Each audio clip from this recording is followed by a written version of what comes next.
कृष्णाय नमः। ओम वासुदेवाय नमः। ओम परमात्मने नमः। ओम राधा वल्लभाय नमः। ओम गोविंदाय नमो नमः। ओम कृष्णाय वासुदेवाय हरे परमात्मने प्रणतः कृष्णाय गोविंदाय नमो नमः। मैं कृष्ण भगवान राधा रानी फूट फूट प्रणाम करती हूँ और उनकी स्थिति वंदना करती हूँ। सबको जय श्री कृष्णा और राधे राधे। तो हम चलते हैं, हमारे 11वें अध्याय चल रहा है भगवान कृष्ण के। देखो यहाँ अर्जुन जो भी काम कर रहे हैं, देखो हालांकि देखो अर्जुन ये भगवान ये उपदेश दे रहे हैं, ये बहुत इंसान भाग्यशाली होता है जो भगवान और भगवान हो, योगी पुरुष हो, गुरु हो, उनके समक्ष जाके जो गुरु जो उपदेश लेते हैं और जो उनकी वाणी से ये सब सुनते हैं तो वो बहुत भाग्यशाली होते हैं। देखो ये ऐसे कहने को तो नो है क्या अर्जुन है, अर्जुन भी तो जो है क्या अर्जुन वेद शास्त्रों का ज्ञान नहीं है उनको? क्या वेद शास्त्र उन्हें पढ़ते नहीं है कि ज्ञान नहीं है?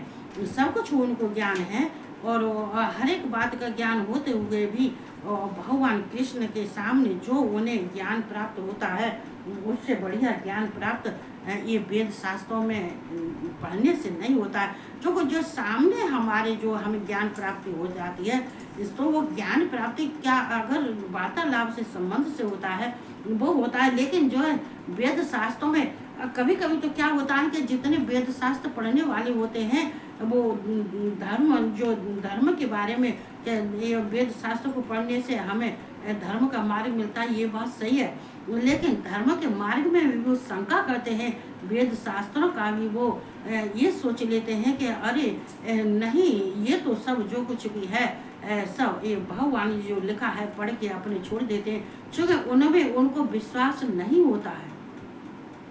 अगर वेद शास्त्रों को पढ़ने से, गीता पढ़ने से अगर किसी को विश्वास नहीं होता है और नहीं होने के बाद में तो वो अपने धर्म से विमुख हो जाते हैं, क्योंकि सारी सब कुछ है विश्वास पे है।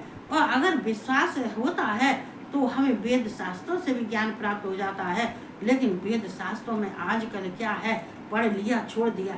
इसलिए अगर जो है गीता अर्जुन जैसे जिस तरह से भगवान कृष्ण से ज्ञान ले रहे हैं, इस तरह से तुम्हें भी अगर भगवान तो तुम्हें नहीं मिलेंगे, लेकिन अगर किसी योगी पुरुष से और इस सामने से उनके पास में बैठ के अगर ज्ञान प्राप्त करते हो तो ये ज्ञान जो है तुम्हें मुक्ति का मार्ग बन जाता है।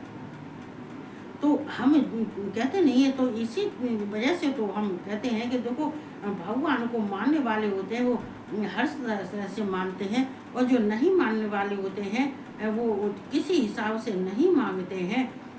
तो यहाँ पर जो सब ये भगवान कृष्ण जो है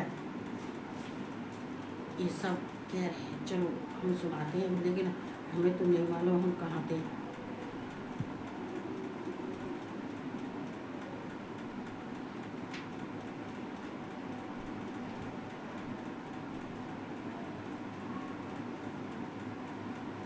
चलो यही सुना देते हैं मुझे ध्यान भी तो नहीं रहता है। अदष्ट पूर्वम हसतो अस्मद् दृष्ट्वा भयेन च प्रतभ्यथ तम मनोमय तदैव में दर्शन देवे रूपम प्रसिद्ध देवेश जगन निवास। देखो दर्शन है देव रूपम। देखो भगवान हमेशा, देखो अर्जुन यही तो मैं अभी कह रही थी कि देखो भगवान कृष्ण को जो देखने के लिए और उनके विराट स्वरूप देख के अगर उनकी बातों को सुन के ये अर्जुन के अंदर इतना साहस होता है, इतना उनको वेद शास्त्र पढ़ने से नहीं होता है। तो पढ़ने से ज्ञान तो होता है, ज्ञान ये ज्ञान नहीं होगा तो हम कैसे सब ये वेद व्यास जी हैं, जो व्यास जी हैं, ये आचार्य हैं, ये कैसे सब ये कथा बात जो होते हैं ये कैसे कर सकते हैं। लेकिन जो हमें समझा, सामने से हमें कोई समझाता है पास में बैठ के, तो उसका जो है उसका महत्व बहुत होता है। तो यहाँ पे देखो ये अर्जुन कृष्ण से कह रहे हैं, मैं पहले न देखे हुए आपके इस आश्चर्यमय रूप को देखकर हर्षित तो हो रहा हूँ। मैं मतलब अदष्ट पूर्व मतलब पूर्व में, अदष्ट माने मतलब ऐसा रूप तुम्हारा पहले नहीं देखा था, पूर्व में तुम्हारा ऐसा हर्षतो अस्म दृष्ट्वा, मैं पहले न देखे हुए आपके इस आश्चर्यमय रूप को देखकर हर्षित हो रहा हूँ। चूंकि ऐसा रूप हमने तो यहाँ बह ही नहीं है, वो हर्षित भी हो रहे हैं, खुश भी हो रहे हैं, चूंकि उन्होंने पहले ऐसे रूप कभी देखा नहीं था। उन्होंने अर्जुन ने कौन सा रूप देखा था? अर्जुन ने देखा था जो कहते हैं ये स्वर्ग लोक में, विष्णु लोक में जो है ये विष्णु है, तो विष्णु के लोक में जाके विष्णु का जो रूप देखा था, या देखी जाए तो गोलोक में जाके कृष्ण का रूप देखा था, या ये साधारण मनुष्य के रूप में देखा था, वो रूप कुछ और था। लेकिन वैकुंठ में विष्णु का रूप देखा था तो उसको देखे ये बहुत प्रसन्न थे। लेकिन वो तब ये कृष्ण के रूप को देख के बहुत प्रसन्न और हर्षित हो रहे थे। जो पहले कभी नहीं देखा था वो अब हमने रूप देखा, ये विराट रूप देखा है, लेकिन इससे हम हर्षित तो हैं, खुश हैं। ये कृष्ण हम खुश हैं, प्रसन्न हैं, लेकिन फिर भी जो है ऐसा पहले कभी नहीं देखा था। मैं पहले न देखे हुए आपके इस आश्चर्यमय रूप को देखकर हर्षित हो रहा हूँ। मुझे आश्चर्य हो रहा है, चूंकि आश्चर्य ऐसा हो रहा है कि पहले हमने आपका रूप ऐसा देखा ही नहीं था। गोलोक में आप देखे थे तो ये गोलोक में देखे थे तब भी तुम्हारा विराट रूप नहीं था, और हमने विष्णु लोक में आपको देखा था तब भी तुम्हारा ऐसा विराट रूप नहीं था। इस रूप को चूंकि हमने पहले कभी देखा ही नहीं था, दृष्ट पूर्वांग मतलब ये अपनी दृष्टि से कभी देखा ही नहीं था। हर्षतो अस्म दृष्टवा, इसलिए हमें आपके रूप को देखकर हर्षित हो रहा हूँ मैं। क्यों हो रहा हूँ कि देखो ये तीनों लोगों के स्वामी जो करता धरता ये ही है, और देखो इनका स्वरूप कैसा है। अरे हम तो बहुत बड़े सौभाग्य, अर्जुन कह रहे हैं, हम तो बड़े बहुत सौभाग्यशाली हैं जो हमने आपके ऐसे दर्शन किए हैं।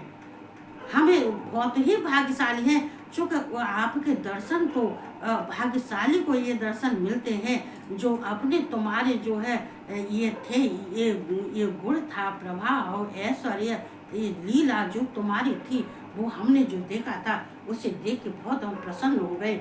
लेकिन और मेरा मन भय से अति व्याकुल भी हो रहा है।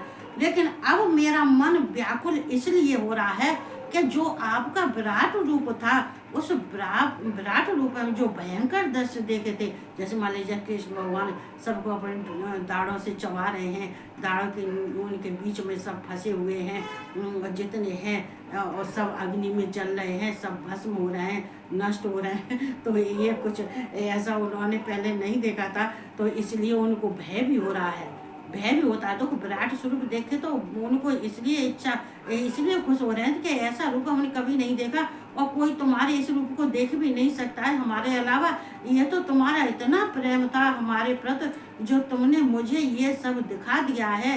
हे कृष्ण, मैं बहुत सौभाग्यशाली हूँ, लेकिन भय भी लग रहा है। चूँकि भय इसलिए लग रहा है, अब ये भय लगने के लिए ये कृष्ण से कह रहे हैं कि ये मेरा भय दूर करो। वैसे मैं खुश हूँ, लेकिन भय से अति व्याकुल भी हो रहा हूँ, इसलिए आप उस अपने चतुर्भुज विष्णु रूप को ही मुझे दिखलाइए।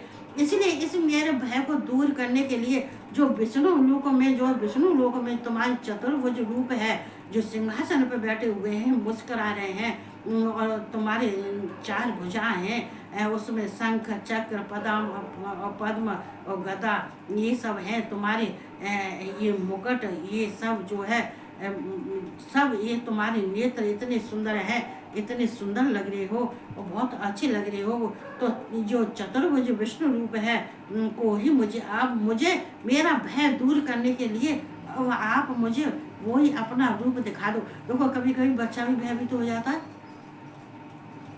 अगर बच्चे के सामने कोई, चूँकि मैं भी अपने देवते को, अपने नाती को कभी कभी मैं भी चांडालिनी रूप दिखा देती थी। वैसे ही मजाक में हंसी में मुझे, मेरा स्वभाव है बच्चों को जो है बहलाना, तो जीभ निकाल लेती, बाल सारे फैला लेती और जीभ निकालती और आग वैसे करके, तो बच्चे डर जाते थे। लेकिन मेरा नाती नहीं डरता था, मेरा देवता बहुत डर जाता था, चीख के वाजता था। तो कभी कभी तो क्या फिर उनको उसको जो है अपना असली रूप भी दिखाना पड़ता है। तो इसीलिए भगवान से प्रार्थना कर रहे हैं कि अपना जो अब मेरा भय दूर करने के लिए अपना असली रूप मुझे दिखाओ, जो चतुर्भुज रूप है आपका, और जो सिंहासन पर बैठे हुए हैं और विष्णु लोक में हैं, तो विष्णु लोक वाला वो मुझे रूप दिखा दो, उससे मैं प्रसन्न हो जाऊंगा। मुझे प्रसन्न करने के लिए मुझे दिखा दो। हे देवेश, ये देवेश का मतलब यहाँ क्या होता है, जगन निवास। देवेश का मतलब होता है सब देवों के ईश्वर, सब देवों के ईश्वर हैं, आप सब देवताओं के ईश्वर हैं, सब देवताओं के तुम पूजनीय हो। और पूजनीय होने और जगन निवास का मतलब है आप सारे जग में निवास करते हैं। सब जो पृथ्वी संसार में सब प्राणियों के अंदर विराजमान है और संसार में भी विराजमान है। सारे संसार का कार्यभार कहते हैं आपके ही ऊपर है। आप जो है सब प्राणियों के आधार हैं। तो यहाँ कह रहे हैं हे जगदेवेश, हे जगन निवास, प्रसन्न होइए। तो ये भगवान कृष्ण को बहुत बहुत धन्यवाद दे रहे हैं कि आप प्रसन्न होइए, आप प्रसन्न हो जाओ। प्रसन्न होने के बाद में हमें अपना वो ही रूप दिखा दो जो विष्णु लोक में है, जो चतुर्भुज रूप धारण किए हुए हैं। शंख चक्र गदा पद्म ये तुम्हारे अस्त्र हैं और ये देख के मुझे बहुत अच्छा लगता है। लेकिन मुझे हालांकि मुझे प्रसन्नता तो आपके विराट रूप को देख के मुझे बहुत प्रसन्नता हुई है, चूँकि मुझसे इतना प्यार करती हो। जिससे प्यार करती हो वही तो ये रूप दिखा सकते हैं। अपने तुम्हारे अंदर के जितने गुण ऐश्वर्य प्रभाव है वो भी सब तुमने मुझे दिखाए हैं। हर एक सब कुछ मुझे दिखाया है। मैं प्रसन्न हूँ, लेकिन मुझे भय है। इस भय को दूर करने के लिए तुम विष्णु लोक में, जो विष्णु लोक में ये विष्णु का तुम्हारा रूप है, वो रूप मुझे दिखाइए और मुझे प्रसन्न करो। मुझे वो रूप दिखा के मुझे प्रसन्नता प्रदान करो। ये देवेश, ये जगन निवास। तो भगवान कृष्ण कब रूप धारण कर लेते हैं? हालांकि देखो भगवान कृष्ण के अंदर ऐसा कुछ नहीं, बहुत प्रेमी हैं, वो सबका उद्धार करने वाले हैं और सबको खुश भी रखते हैं, ऐसी बात नहीं है। लेकिन उनको खुश करने के लिए भगवान कृष्ण कहते हैं कि हम जो ज्ञान देते हैं, जो गीता का ज्ञान है, उस गीता को ज्ञान को ग्रहण करो, उसको पढ़ो। इसके किसी के द्वारा, गुरु के द्वारा, किसी योगी संत के द्वारा उनके मुख से इसको सुनो।